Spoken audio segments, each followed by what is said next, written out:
एक जंगल में एक बहुत पुराना बरगद का पेड़ था। उस पेड़ पर घोंसला बनाकर एक कौआ कौवी का जोड़ा रहता था। उसी पेड़ के खोखले तने में कहीं से आकर एक दुष्ट सर्प रहने लगा। हर वर्ष मौसम आने पर कौवी घोंसले में अंडे देती और दुष्ट सर्प मौका पाकर उनके घोंसले में जाकर अंडे खा जाता।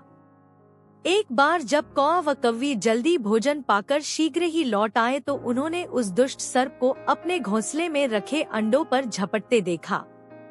अंडे खाकर सर्प चला गया। कौए ने कौवी को ढाढ़स बंधाया, प्रिय, हिम्मत रखो, अब हमें शत्रु का पता चल गया है, कुछ उपाय भी सोच लेंगे। कौए ने काफी सोचा विचारा और पहले वाले घोंसले को छोड़ उससे काफी ऊपर टहनी पर घोंसला बनाया और कौवी से कहा, यहाँ हमारे अंडे सुरक्षित रहेंगे। हमारा घोंसला पेड़ की चोटी के किनारे निकट है और ऊपर आसमान में चील मंडराती रहती है। चील सांप की बैरी है।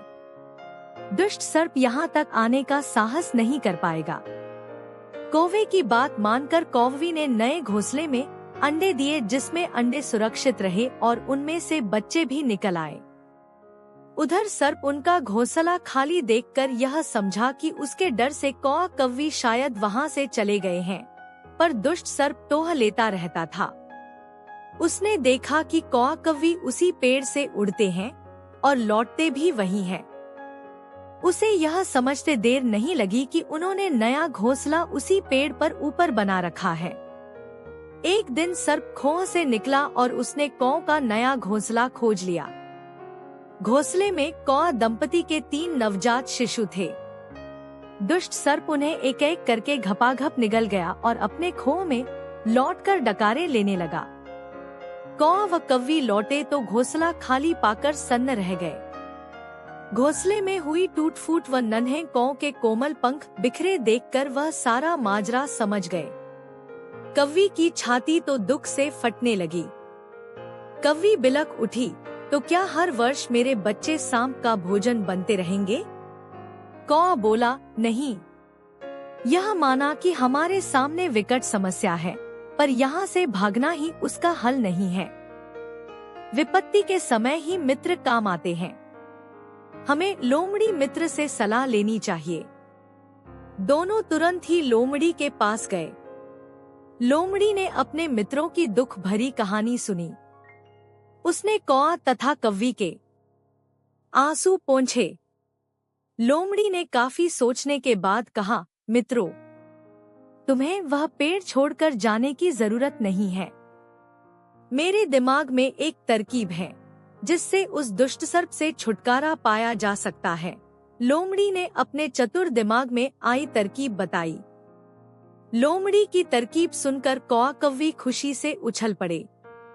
उन्होंने लोमड़ी को धन्यवाद दिया और अपने घर लौट आए। अगले ही दिन योजना अमल में लानी थी। उसी वन में बहुत बड़ा सरोवर था। उसमें कमल और नरगिस के फूल खिले रहते थे। हर मंगलवार को उस प्रदेश की राजकुमारी अपनी सहेलियों के साथ वहां जल क्रीड़ा करने आती थी। उनके साथ अंगरक्षक तथा सैनिक भी आते थे। इस बार राजकुमारी आई और सरोवर में स्नान करने जल में उतरी तो योजना के अनुसार कौआ उड़ता हुआ वहां आया।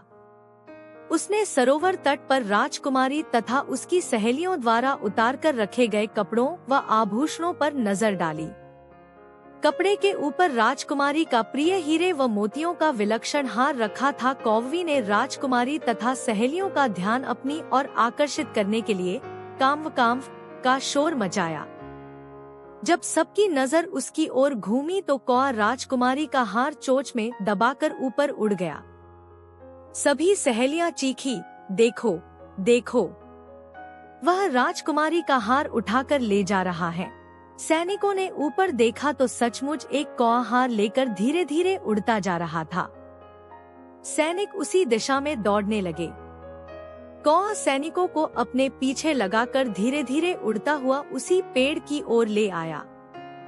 जब सैनिक कुछ ही दूर रह गए तो कौए ने राजकुमारी का हार इस प्रकार गिराया कि वह सांप वाले खो के भीतर जा गिरा। सैनिक दौड़कर खो के पास पहुँचे। उनके सरदार ने खो के भीतर झांका। उसने वहां हार और उसके पास में ही एक काले सर्प को कुडनली मारे देखा। वह चिल्लाया, पीछे हटो, अंदर एक नाग है। सरदार ने खो के भीतर भाला मारा। सर्प घायल हुआ और फुफकारता हुआ बाहर निकला। जैसे ही वह बाहर आया, सैनिकों ने भालों से उसके टुकड़े टुकड़े कर डाले। सीख, सूझबूझ का उपयोग कर हम बड़ी से बड़ी ताकत और दुश्मन को हरा सकते हैं। बुद्धि का प्रयोग करके हर संकट का हल निकाला जा सकता है।